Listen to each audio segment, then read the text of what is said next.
everybody, today I'm going to be showing you a quick tutorial on how to add and manipulate text inside the DSI Design Studio.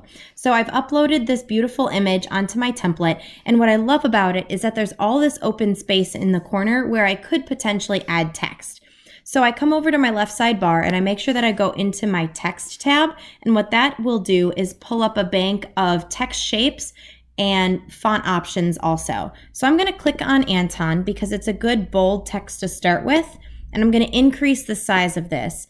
I'm going to rotate it just a little bit only because I want it to go up here in this top corner. Now what I really like about the text editing functions is that they perform the same way as the image editing. So anything you can do with an image, you can also do with the text. Keep in mind also that we do have that 1/4 inch bleed, so any critical artwork, including the text, should be a good inch away from the edge of the flag.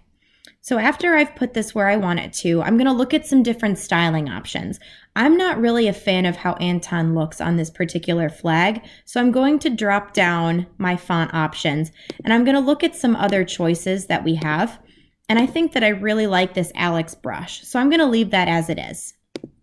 I do think that I want this text bolded, so I'm going to click on the bold stylings, and then I can also come over into text effects, and I can play around with some different shapes to make this exactly how I want it to. I could bridge this, I could curve it, and from there, you can play with those specific functions. Now, I don't necessarily want to do anything special, so I'm just going to leave it and move on. But I do want to change what this text says. So to change the text itself, you're going to double click on that text box, and it's going to pull up the editing box. And from here, you can put whatever you want in that text box. You can adjust the font size, you can adjust the spacing of the letters, you can also adjust the line height, but that's not particularly relevant unless you have multiple lines of text that you're working with. So when you're happy with what you see here, you can exit out of that, and you can go on and continue to edit this. I'm going to move this just a little bit more. And then I also want to change the color of this. So if you drop down the fill options box, it's going to give you a bunch of color that you can choose from.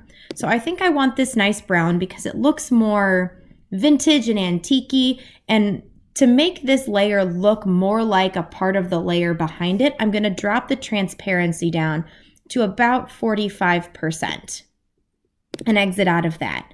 And right now I'm pretty happy with the way that this looks, so I'm going to leave it just as it is. And that's how you use the add text and manipulate text functions inside the Design Studio.